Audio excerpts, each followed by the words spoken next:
Hello everyone, I'm Dr. Kanishka Kaushik. Welcome you all on Topper Stop. So today we will discuss part 3 of General Science. Last video जो हमारी थी उसमें हमने discuss किया था cell क्या होता है, सेल के पार्ट्स क्या है, सेल की ऑर्गेनेलीज क्या है। तो वो एक बेसिक आपका कवर हो गया था कि प्लांट सेल या एनिमल सेल्स क्या है। आज हम बोटनी को डिस्कस करेंगे और उसके बाद हमें पता है कि हमारी कंट्री के दो ग्रेट एक्टर्स ऋषि कपूर जी और इरफान खान जी, उनकी डेथ हो गई है। तो वो दोनों ही एक मेडिकल कंडीशन से सफ़र कर रहे थे जिसकी वजह से उनकी डेथ हुई है, और वो बहुत इंपॉर्टेंट भी है आपके साइंस स्टैटिक पोर्शन से।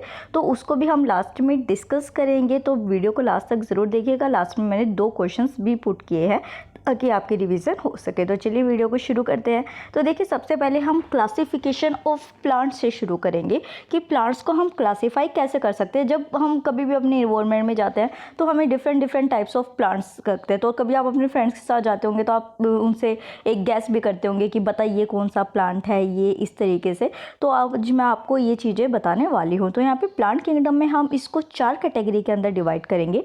फर्स्ट इसमें आता है mosses and liverworts, second is ferns, third is gymnosperms and last is angiosperms.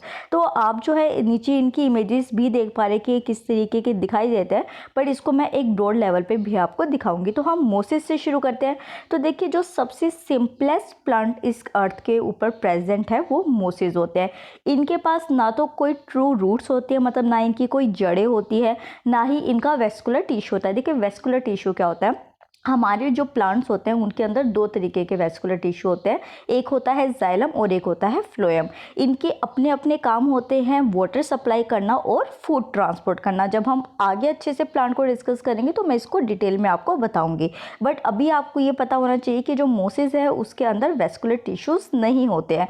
वहीं पर जो अगर हम इनकी स्टेम या फिर लीव्स की बात करते हैं, मतलब जो डंडी होते हैं इनकी या जो इनके पत्ते होते हैं, वो बहुत सिंपल होते हैं, बट इनके पास राइजोइड्स होते हैं जो कि एंकरेज प्रोवाइड करते हैं, मतलब कि सपोर्ट प्रोवाइड करते हैं। और इनके जो स्पोर्स होते हैं, मतलब इनके जो बीज होते हैं, वो हमेशा क्या होते हैं, एक ऐसे कैप्सूल में सपोर्टेड होते हैं, मतलब कि विंड डिस्पर्सल होता है। जैसे कि एक सिंपल सी चीज़ आप देखें कि कोई बॉल है, अगर आप देखते हैं तो उस बॉल का साइज आप बिल्कुल छोटा सा, बिल्कुल लाइट वेट कर दीजिए, तो जब हवा चलेगी तो वो उड़ सकती है। तो इस तरीके से जो इसके स्पोर्स होते हैं उसके ऊपर एक कैप्सूल प्रेजेंट होता है। जैसे ही कुछ विंड मूवमेंट होती है तो ये उड़ के दूसरी जगह चले जाते हैं और फिर वहाँ पे जर्मिनेट होना शुरू कर देता है। तो मैं एक ब्रॉड पिक्चर आपको दिखाऊंगी। अगर आप किसी फॉरेस्ट एरिया, ग्रासलैंड एरिया या फिर हिली एरिया में जाते होंगे तो आप देखते होंगे कि इस तरीके से घास सी उगी होती है, छोटे छोटे होते हैं, बिल्कुल माइन्यूट प्लांट्स होते हैं। ये मोसिस ही होते हैं। तो अगली बार जब आप अपने फ्रेंड के साथ क्विज करें कि कौन सा प्लांट है, तो आई होप अब आप आंसर कर पाएंगे कि ये मोसिस है। नेक्स्ट हम डिस्कस करते हैं फर्न्स के बारे में। तो फर्न्स जो होते हैं वो सेकंड कैटेगरी ऑफ प्लांट्स के अंदर आते हैं।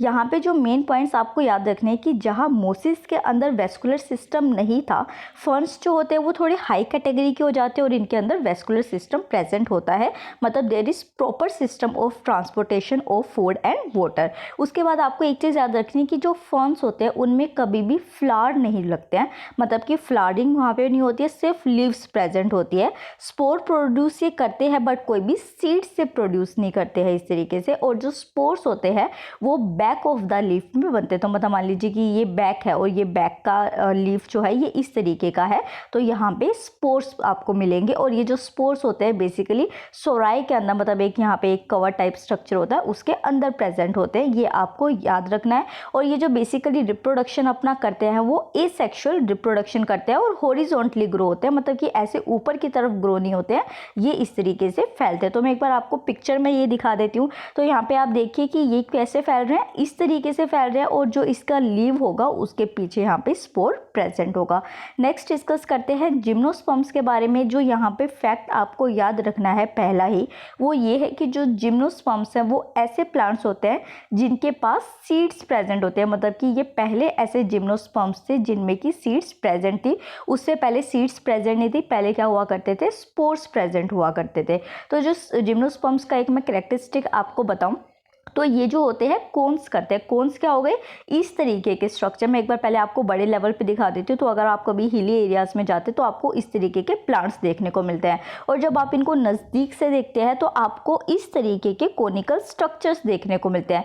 तो ये जो कोनिकल स्ट्रक्चर्स होते हैं, इन्हीं के अंदर सीड प्रेजेंट होते हैं, बट ये नेक्ड होते हैं, मतलब कि इनके ऊपर कोई कवरिंग नहीं होती। जैसे हम अपने फ्रूट्स में देखते हैं कि फ्रूट्स के अंदर जो बीज होते हैं उनके ऊपर एक प्रॉपर कवरिंग होती है, तो वो एंजियोस्पर्म्स की कैटेगरी के अंदर आ जाते हैं। बट जो जिम्नोस्पर्म्स होते हैं, जो कि प्लांट्स है जिन्होंने फर्स्ट टाइम सीड किया था, वो ऐसे नेक्ड होते हैं, अनकवर्ड होते हैं, इनके ऊपर कोई भी कवरिंग नहीं होती है। तो जिम्नोस्पर्म्स के और कैरेक्टरिस्टिक देखते हैं। तो जिम्नोस्पर्म्स जो है वो सीड तो प्रोड्यूस करते हैं, बट ये कभी भी फ्रूट्स को बियर नहीं करते हैं, मतलब फ्रूट्स नहीं बनाते हैं। और ये बेसिकली जो इनका मूवमेंट होता है वो भी विंड पोलिनेशन से ही होता है, मतलब कि हवा जो होती है वही जो इसके स्पोर्स होते हैं वो मेल से फीमेल के पास लेके जाते हैं।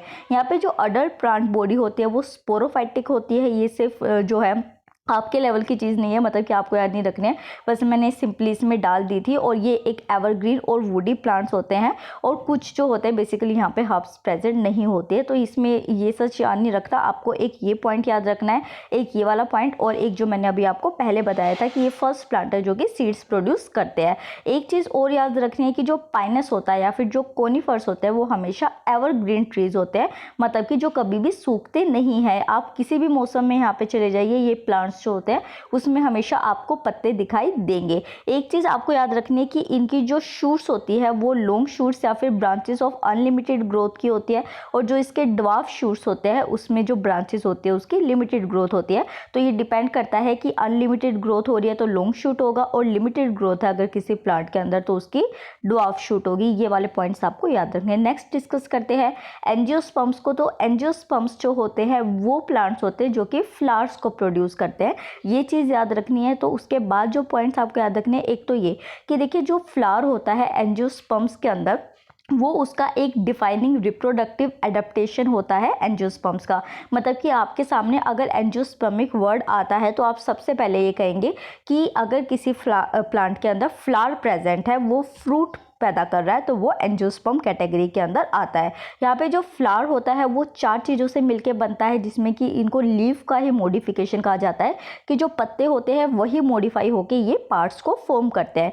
जिसमें सबसे पहले आता है सेपल्स, फिर आते हैं पेटल्स, फिर स्टेमन्स एंड देन कार्पल्स। तो ये 4 पार्ट्स होते हैं एंजियोस्पर्म के या किसी भी फ्लावर के। और जो स्टेमन इसमें होता है वो बेसिकली मेल रिप्रोडक्टिव ऑर्गन होता है जो कि माइक्रोपोर्स करता है। तो आप अगर किसी भी ऑर्गेनिज्म के रिप्रोडक्टिव और उनको देखते हैं जो स्ट्रक्चर्स होते हैं, तो उसमें आप हमेशा देखेंगे कि जो फीमेल होती है उसका जो भी आगे स्पोर होता है वो बड़ा होता है, बट जो मेल होता है उसका हमेशा छोटा होता है। तो यहाँ पे जो मेल है उनके लिए माइक्रो वर्ड यूज़ किया जाता है क्योंकि इनके स्पोर्स छोटे होते हैं। वहीं पे जो कार्पल्स है, मतलब जो फीमेल रिप्रोडक्टिव ऑर्गन है, उसके लिए मेगा स्पोर वर्ड यूज़ होता है क्योंकि इसके जो स्पोर्स होते हैं वो बड़े होते हैं कंपेरेटिवली साइज में कंपेयर टू मेल।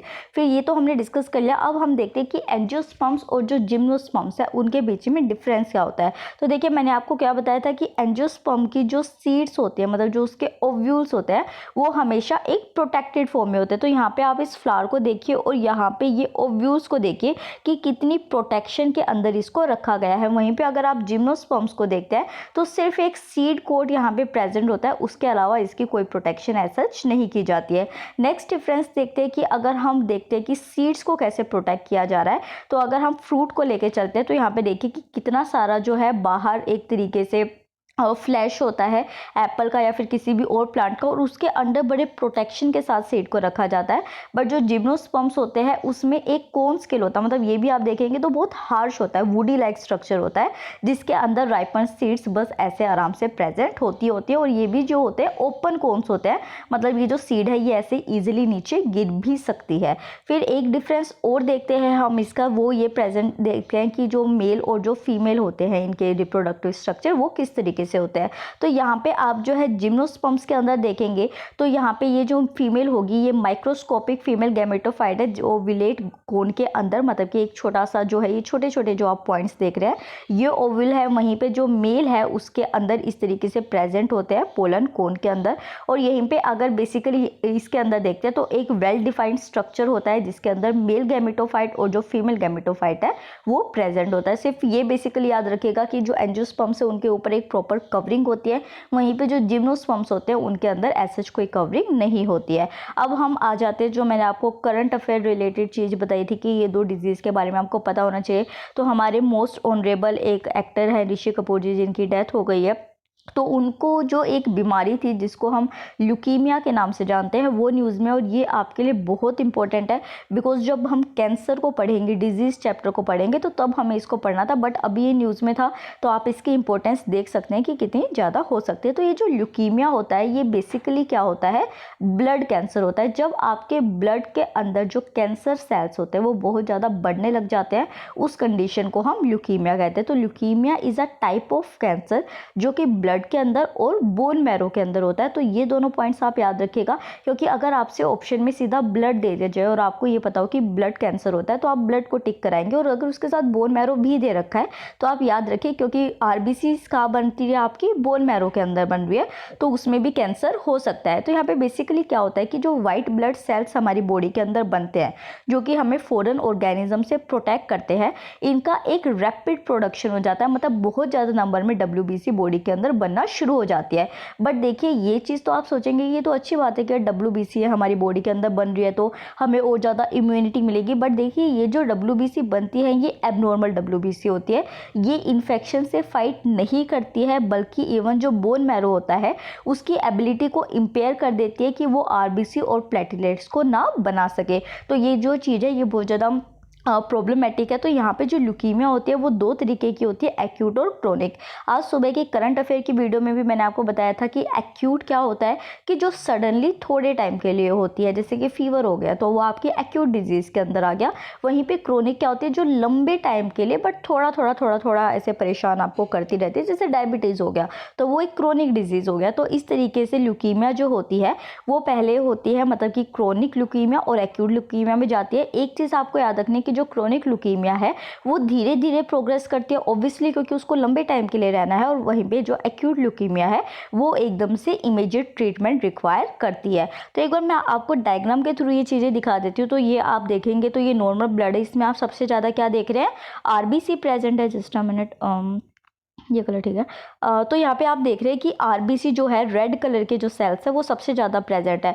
पर यहीं पे आप एक ल्यूकीमिक पेशेंट जो है उसके ब्लड सेल्स को देखते हैं तो यहाँ पे आप देखेंगे कि ये वाले जो स्ट्रक्चर्स है जो आपको पर्पल दिखाई दे रहे हैं ये सबसे ज़्यादा है। तो ये क्या है ये मैं अभी आपको दिखा देती हूँ। तो पहले आप ये जो नीचे लिस्ट बनी हुई है इनको देखिए। तो यहाँ पे देखिए ये वाला जो सेल है इसमें क्या आपको दिखाई दे रहा है कि एक सेल है जिसमें कि आधे से ज़्यादा जो स्पेस है वो पर्पल कलर की बॉडी से कवर है। ये क्या है, लिम्फोसाइट। और ये जो आपको मोनोसाइट दिख रही है जिसके अंदर जो सेल के अंदर एक किडनी शेप, मतलब कि एक बीन शेप स्ट्रक्चर है, ये क्या है, मोनोसाइट। तो ये हो गया आपका नॉर्मल ब्लड और ये हो गया ल्यूकीमिया ब्लड। तो ल्यूकीमिया ब्लड में आप क्या देखेंगे कि जहाँ पे नॉर्मल ब्लड के अंदर ये एक लिम्फोसाइट प्रेजेंट है, ठीक है, और ये एक मोनोसाइट प्रेजेंट है। वहीं पे जो एबनॉर्मल ब्लड है उसके अंदर आप देखिए कि कितने सारे मोनोसाइट्स प्रेजेंट है और कितने सारे मोनोसाइट्स और कितने सारे लिम्फोसाइट्स प्रेजेंट है। तो इस तरीके से ये जो होते हैं लिम्फोसाइट मोनोसाइट्स होते हैं ये WBC के ही टाइप्स है, ये बॉडी के अंदर बढ़ जाते हैं और इससे प्रॉब्लम होती है। तो कॉमन सिम्टम्स ल्यूकीमिया के क्या होते हैं ये आपको जानना जरूरी है। तो अगर हम एक सिस्टमिक, मतलब कि पूरी बॉडी को लेके चलते हैं तो सबसे पहले तो वो जो पर्सन है उसका वेट लॉस होना शुरू हो जाता है, फीवर होना और फ्रीक्वेंट इन्फेक्शन होना। फ्रीक्वेंट इन्फेक्शन क्यों हो रहा है, क्योंकि इन्फेक्शन होता है तो WBC उससे फाइट करती है, बट अब WBC क्या हो चुकी है, एबनॉर्मल हो चुकी है, तो वो फाइट बैक नहीं कर रही है, इस वजह से बहुत जल्दी इन्फेक्शन होता है। वहीं पे अगर हम लंग्स की बात करते हैं तो शॉर्टनेस ऑफ ब्रेथ होना, मतलब कि सांस जो है वो नहीं ले पाना अच्छे तरीके से, वो लंग्स का है। मस्कुलर अगर हम बात करते हैं तो मसल्स में हमेशा एक वीकनेस रहती है, बोन्स के अंदर पेन और टेंडरनेस होती है। टेंडरनेस का क्या मतलब होता है कि अगर आपको कहीं पे दर्द हो रहा है, थोड़ा सा दर्द है, बट जैसे ही आप उस प्लेस को टच करते हैं तो आपको जो है बहुत ज़्यादा दर्द होता है और वो जो प्लेस है वो बहुत हार्ड फील होता है टच करने में, तो उसको हम टेंडरनेस कहते हैं। साइकोलॉजिकली फैटीग फील होता है, भूख नहीं लगती है। वहीं पे जो लिम्फ नोड्स होते हैं वो स्वेल करते हैं। देखिए लिम्फ नोड क्या होता है, जैसे कि मान लीजिए आप यहाँ से जा रहे थे, यहाँ पे एक जो है पुलिस बैरियर था, ठीक है, तो पुलिस बैरियर जो था वो चेक करने के लिए खड़े हुए थे कि कौन से तो नॉर्मल लोग हैं उनको आगे जाने देना चाहिए और कौन से जो है अनवांटेड लोग हैं जिनको यहाँ पे रोक देना चाहिए, मतलब कि आगे क्रिमिनल जैसे लोगों को नहीं भेजना चाहिए। तो यहाँ पे जो हमारी बॉडी के अंदर लिम्फ नोड्स होते हैं वो सेम फंक्शन प्रोवाइड करते हैं। वो एज एन बैरियर रहते हैं। जो नॉर्मल सेल होता है, मतलब कि जो हमारी ब्लड के अंदर अच्छी चीज़ें होती है उसको पास ऑन होने देते हैं। वहीं पे जो बैक्टीरिया होता है, टॉक्सिक केमिकल्स होते हैं, लिम्फ नोड्स जो होती है उनको अपने अंदर ले लेती है। जब लिम्फ नोड्स बहुत अमाउंट ऑफ टॉक्सिक केमिकल्स या बैक्टीरिया को अपने अंदर ले लेती है तो वो हमारी बॉडी को बताती है कि अब मैं अपनी जो कैपेसिटी है उससे ज़्यादा बैक्टीरिया और टॉक्सिक कंपाउंड्स को ले चुकी हूँ। और वो किस तरीके से ये चीज़ को शो करती है, बाय स्वेलिंग। लिम्फ नोड्स जो है वो स्वेल हो जाती है, तो हमें पता चल जाता है कि हमारी लिम्फ नोड स्वेल है, कुछ एबनॉर्मेलिटी, और फिर हम डॉक्टर के पास उसको चेक कराने के लिए जाते हैं। तो बॉडी जो है वो अपने आप को इस तरीके से रेगुलेट करती है। और वहीं पे अगर हम स्प्लीन की बात करते हैं, लीवर की बात करते हैं, तो उसमें एनलार्जमेंट आ जाती है। और अगर स्किन की बात करते हैं तो देखिए रात को पसीना आना, एकदम से ब्लीडिंग शुरू हो जाना या फिर ब्रूसिंग शुरू हो जाना, मतलब छोटे छोटे जो खून के स्पॉट्स होते हैं वो दिखने शुरू हो जाते हैं, पर्पलिश पैचेस या स्पॉट्स आने शुरू हो जाते हैं स्किन के ऊपर, ये सभी ल्यूकीमिया के साइन है। तो यहाँ पे ल्यूकीमिया जो है उसको दो कैटेगरी के अंदर क्लासीफाई किया जाता है। First is lymphocytic and second is myelogenous. Lymphocytic जो ल्यूकीमिया होता है वो बेसिकली क्या होता है, उसमें एबनॉर्मल सेल ग्रोथ होती है मैरो सेल्स के अंदर, जो बाद में जाके लिम्फोसाइट्स बनते हैं, मतलब WBC बनते हैं। और वहीं पे जो मेलोजिनस ल्यूकीमिया होता है उसमें एबनॉर्मल सेल ग्रोथ जो है वो मैरो सेल्स के अंदर ही होती है, बट ये मैच्योर होकर RBC बनते हैं। तो ये चीज़ याद रखिएगा कि लिम्फोसिटिक ल्यूकीमिया में मैरो सेल्स जो है वो WBC में बदलते हैं, और जो मेलोजिनस ल्यूकीमिया होता है उसमें RBC और WBC और प्लेटिलेट्स तीनों के अंदर बनते हैं। फिर जो ल्यूकीमिया है वो बेसिकली अडल्ट और चिल्ड्रन सब में हो सकता है, और ल्यूकीमिया के जो कोजेज है वो अननोन है, अब तक किसी को नहीं पता चल चुका है कि ये किस वजह से होता है।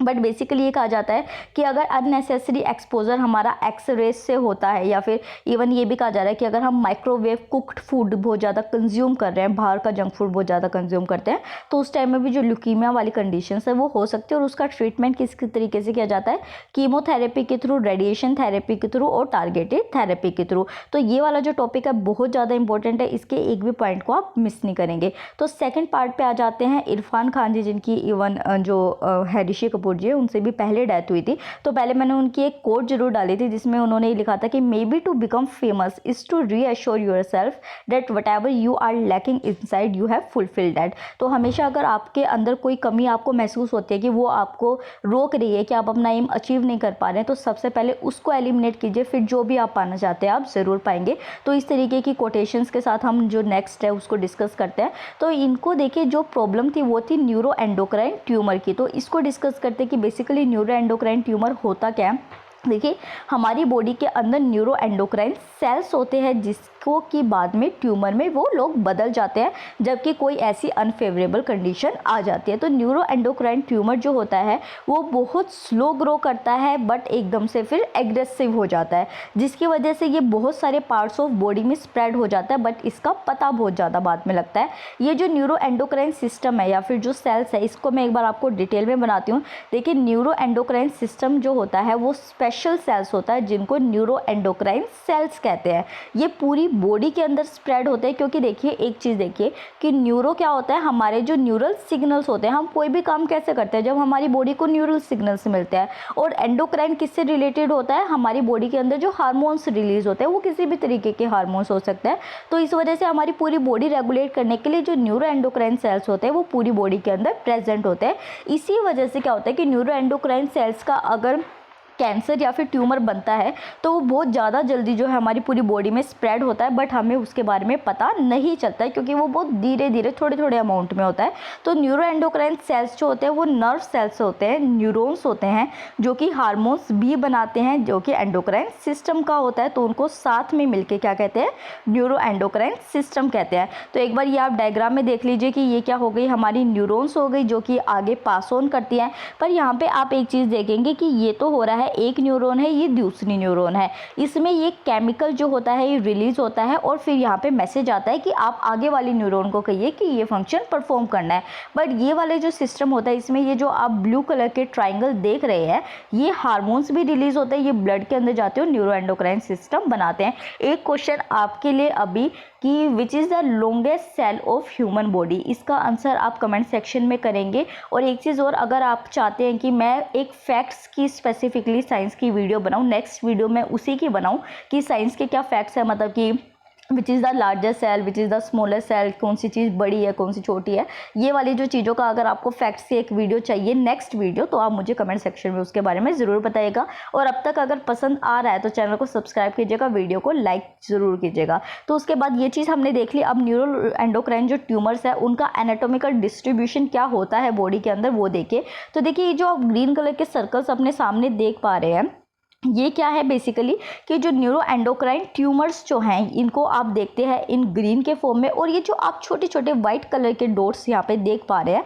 ये क्या है, ये है मेटास्टैटिक टिश्यू। मेटास्टैटिक टिश्यू क्या होता है, वो कैंसरस टिश्यू जो एक नॉर्मल जो टिश्यू के अंदर जाएगा फिर वो फैलना शुरू कर देगा। जो एक नॉर्मल ट्यूमर होता है वो थोड़ी सी स्पेसिफिक लोकेशन पे होता है, वो फैलता नहीं है। वहीं पे जो कैंसर का जो टिश्यू होता है वो इधर उधर घूमता है और पूरे जितने नॉर्मल सेल्स होते हैं उनको भी इन्फेक्ट करता है। तो कैरेक्टरिस्टिक न्यूरो एंडोक्राइन ट्यूमर्स का होता है बेसिकली, पहली बात तो ये रेयर कैटेगरी ऑफ ट्यूमर्स के अंदर आता है। यूजुअली ये बहुत छोटा होता है, 1 सेंटीमीटर से भी जो है कम साइज का ये होता है। स्लो ग्रो करता है जिस वजह से इसको कैंसर इन स्लो मोशन भी कहते हैं। तो ये वाला पॉइंट भी आप याद रखिएगा कि कौन से जो कैंसर को कैंसर इन स्लो मोशन कहा जाता है। यूजुअली जो है ये मेटास्टाइज हो चुका होता है बिफोर बिकमिंग सिम्टोमेटिक, मतलब कि पेशेंट को जब सिम्टम्स पता चलते हैं कैंसर के इससे पहले ही उसने बॉडी के अंदर कैंसरस सेल को पूरी तरीके से फैला चुके होते हैं ये, और ये बहुत सालों के लिए साइलेंट रहते हैं, मतलब कि एकदम से इसके बारे में पता चलता है। तो ये अब तक हमने लेक्चर डिस्कस किया, अब हम क्वेश्चंस के ऊपर आ जाते हैं। तो मैंने आपसे लास्ट वीडियो में एक क्वेश्चन पूछा था कि जो मुक्तोश्री है वो रिसेंटली न्यूज़ में था वो क्या है। तो ए ऑप्शन था इसमें आयुर्वेदिक मेडिसिन, बी था mobile app for cardiac patient, third था अ न्यू राइस वैरायटी, और लास्ट था pension scheme for old age women in the country. तो कॉन्ग्रेचुलेशन फिरोज हुसैन, आपने बिल्कुल सही आंसर किया, सबसे पहले आंसर किया है, और आप भी हमारे सिंसियर स्टूडेंट्स की कैटेगरी के अंदर ही आते हैं। तो आप ऐसे ही आंसर करते रहिए, कंसिस्टेंट रहिए टॉपर्स टॉप के साथ, और एक दिन आप अपने एम को जरूर अचीव करेंगे, हम ये विश करते हैं। जिन स्टूडेंट्स ने इसको आंसर नहीं किया था या फिर औरों ने भी किया था बट बाद में किया था उनको भी मैं कांग्रेट्स कहना चाहूँगी। आप ऐसे ही कंसिस्टेंट रहिए क्योंकि आपके रियल कॉम्पिटिटर आप खुद है। तो यहाँ पे जो सी ऑप्शन है वो है सही, आ न्यू राइस वैरायटी है जिसको मुक्तोश्री का नाम दिया गया है। जिन्होंने इसको नहीं अटैम्प्ट किया था मैं उनको बता देती हूँ कि ये एक न्यू राइस वैरायटी है जो कि वेस्ट बंगाल की गवर्नमेंट जो है उसके राइस रिसर्च सेंटर ने बनाई थी ये, और इसमें बेसिकली जो आर्सेनिक प्रोन एरियाज है उसके अंदर इसको डेवलप किया जाता है, और इसके जो एक न्यूट्रिशनल वैल्यू है वो बहुत ज़्यादा इंपॉर्टेंट, मतलब कि ज़्यादा है। फिर हम आज का क्वेश्चन देते हैं जो कि आपको कमेंट सेक्शन में आंसर करना है। क्वेश्चन है which among the following is are true regarding Vikram Sarabhai. ये जो है मैंने अपने साइंस एंड टेक्नोलॉजी की वीडियो में बहुत बार विक्रम साराभाई आए थे तो मैंने उसको 3 बार डिस्कस किया था। तो फर्स्ट पॉइंट है he founded the physical research lab in Ahmedabad in 1947। Second statement है he set up India's first rocket launch site in Thumba. Third is he was the mastermind behind building India's first satellite Aryabhata. तो ये तीनों statement आपके सामने, आपको बताना है कि कौन सी सही है। तो A is 1 and 2 only, B 3 only, C 2 and 3 and D 1 to 3। तो प्लीज़ कमेंट सेक्शन में इसको जरूर कमेंट कीजिए। फर्स्ट टाइम चैनल को देख रहे हैं तो सब्सक्राइब कीजिएगा, वीडियो को लाइक कीजिएगा। आई होप आपको ये वीडियो पसंद आई होगी। Thank you so much.